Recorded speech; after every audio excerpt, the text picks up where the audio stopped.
안녕하십니까. 송국권의 혼술 8월 27일 화요일 오후에 인사드립니다. 경남 양산 평산마을에서 책방을 열고 있는 전직 대통령 문재인, 최근 움직임이 예사롭지 않습니다. 다시 현실 정치에 복귀하는 게 아니냐는 그런 관측까지 나오는데 이유가 있습니다. 일단 문재인은 처음에 퇴임을 할 때 잊혀진 삶을 살겠다 이렇게 이야기했죠. 그렇지만 그 이후에 여러 가지 권력형 비리 혐의들이 쏟아졌습니다. 자, 그렇게 되니 본인도 방어를 한다고 SNS로 사실상 정치적 메시지를 계속 내놨습니다. 그러다가 지난번 총선 때는 직접 현장을 뛰는 그런 모습을 보였는데 그 이후에 좀 잠잠하다가 최근의 두 가지 일로 정치적 목소리를 내기 시작을 했고 또 행동에도 나설 태세입니다. 두 가지 일이 뭐냐면은 하나는 본인에 대한 사법 얘기죠. 전주지검에서 대대적으로 수사를 하고 있는 뇌물죄, 이상직과의 혐의, 딸 문다혜 씨 태국 이주 관련 뇌물죄 특가법입니다. 자, 그 사건의 수사망이 점점 재어오고 있죠. 임종석 비서실장이 소환이 됐고 조국도 이달 말에 검찰에 불려갑니다. 그럼 그 다음은 문재인 소환 차례죠. 그래서 문재인 본인이 한 10월쯤에 검찰에 소환되는 그런 일이 예상이 되고 있습니다. 그래서 문재인 입장에서는 본인을 방어를 해야 되는 거죠. 그러면 정치적인 영향력을 가지고 있어야 됩니다. 그래서 이재명처럼 이 방탄복을 입는 것이죠. 자, 그 이유가 하나 있고 또 같은 시점에 10월에 이재명이 1심 선고가 2개 나오면은 상당히 지위가 흔들리게 됩니다. 그러면은 좌파 진영의 주도권 싸움이 본격적으로 벌어질 텐데 그때에 대비해서 친문으로 이어지는 이 세력을 하나 만들어서 이 당을 다시 접수하는 그런 시나리오를 구상하고 있는 게 아닌가 하는 생각이 듭니다. 얼마 전에 전당대회에서 문재인이 영상 축사를 냈는데 민주당 이재명이 다시 대표로 등극하는 그 행사장에서 영상 축사에서 문재인이 이재명을 은근히 공격을 했죠. 뭐 편협 이런 거 배타적 이런 이야기를 하면서 그것이 좀 예사롭지 않다는 말씀을 드렸는데 모레 이 정당 중에서 새로운 미래라는 정당이 있죠. 그때 총선 때 이낙연이 만들었었습니다. 이낙연이 만들었고 이낙연은 문재인 정부 시절에 국무총리를 했죠. 그리고 지금은 대표가 전병현입니다. 전병헌 전 의원이죠. 그리고 문재인 정부에서 초대 정무수석을 했습니다. 그래서 친문 라인으로 볼 수 있는 거죠. 나중에 어떤 비리 혐의로 일찍 그만뒀는데 그 전병현이 대표인데 그 새로운 미래 사람 한 50명이 모레 양산마을을 방문을 합니다. 전병현 대표 등 새로운 미래 지도부가 29일 양산 평산마을을 찾아서 문재인을 예방을 한다. 심상치 않죠. 최근에 이제 기류로 여러 가지 주변 기류를 봤을 때 최근에 비명계 잠룡들이 기저귀를 켜고 있다는 관측이 나오는데 이 비명계 주축 정당이라고 볼 수 있습니다. 새로운 미래 지도부와 문재인이 만나게 되는 겁니다. 이낙연이 만든 정당 그리고 문재인의 청와대 정무수석 출신 이현 대표도 있는 이 사람들이 한 50여 명이 가는데 일단 봉하마을에 가서 노무현 전 대통령 묘역을 참배한 뒤에 양산으로 이동해서 문재인 사저를 방문한다. 자, 친문으로 이어지는 세력들이 하나로 뭉치는 거죠.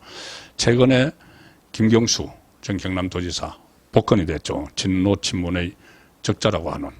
그리고 이낙연이 본인의 정계 은퇴서를 부인을 했습니다. 부인을 하고 다시 전면에 나설 퇴비를 하고 있고 이재명에게 공천 학살을 당했던 비명 행사를 당했던 15명이 초일회라는 모임을 결성을 했죠. 거기도 그 안에도 문재인 청와대에 있었던 사람들도 들어가 있습니다. 윤영찬을 비롯해서.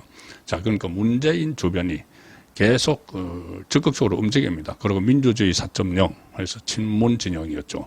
그쪽도 다시 활동을 시작을 하고 그럼 결국은 문재인 본인이 이 정치의 전면에 나선다. 그리고 또 김부겸 전 국무총리, 당시 문재인 정부 당시의 국무총리가 벌써 방송활동을 시작을 하면서 정치 재개를 사실상 선언을 하고 활동을 시작을 했습니다. 그리고 친문계들이 대거 전해철을 비롯해서 김동연 경기도지사 쪽에 가 있다. 그래서 지금 이야기하는 뭐 삼김, 뭐 신삼김 뭐 이렇게 이야기하는데, 김경수, 김부겸, 김동연 이 세 사람이 전부 다 문재인과 직간접적으로 연결이 되어 있죠. 그래서 문재인이 사실상 정치에, 현실 정치에 컴백하는 게 아니냐, 그런 그 전망들이 일제히 지금 나오고 있습니다. 이재명이 이것도 좀 아이러니합니다. 이재명이 당초에는 이 새로운 미래보다 먼저 지난번 22일이었죠. 22일 날 봉하마를 가기로 했는데, 봉하마이 아니고 문재인을 만나러 가기로 했는데, 다시 이제 당 대표에 연임됐다고, 그래도 형식적으로 같은 진영의 전직 대통령을 찾아가려고 한 거죠. 그런데 공교롭게도 그날 코로나에 감염이 됐다. 그래서 입원을 해버렸습니다. 입원을 해버려서 문재인 쪽을 안 갔죠. 가지 않았죠. 자, 그것을 두고도 뭐 다른 해석도 나오기도 합니다만, 어쨌든 코로나 이제 오늘 또 퇴원을 했습니다. 무슨 코로나를 가지고 한 일주일, 5일 동안, 5일인가요? 한 그 정도 입원을 했는데, 그 이후에 아직 평산마을로 가는 일정은 또 아직 잡혔다는 소식이 없습니다. 이런 상황에서 문재인이 정치 컴백을 하는 듯한 그런 강폭 활동을 하고 있죠. 사법 처리를 앞두고 일종의 영향력을 확보하기 위해서인지 보폭을 확대하고 있고, 이재명이 10월에 낙마할 것에 대비해서 일종의 세력을 하나 모으는 그런 상태를 보이고 있습니다. 그리고 김정숙 역시 방어를 해야 되는 상황이죠. 문재인 입장에서는. 계속 말씀드렸다시피 김정숙을 소환을 안 하면은 직무유기입니다. 검찰에서. 일단 9월 15일 날 지금 이원석 검찰총장이 임기가 끝나면은 문재인에게는 방패막이 하나 사라지는 셈이죠. 왜 그러냐면은 이원석 검찰총장 때 문재인 봐주기 수사를 한다, 이런 지적이 상당히 많았고, 심지어 검찰 내부의 인사정보까지 친문계 의원들에게 흘러갔다. 그 흘린 사람이 이원석 아니냐, 그런 주장도 국민의힘 윤상현 의원이 했었죠. 자, 그 상황에서 이원석의 이 방어막이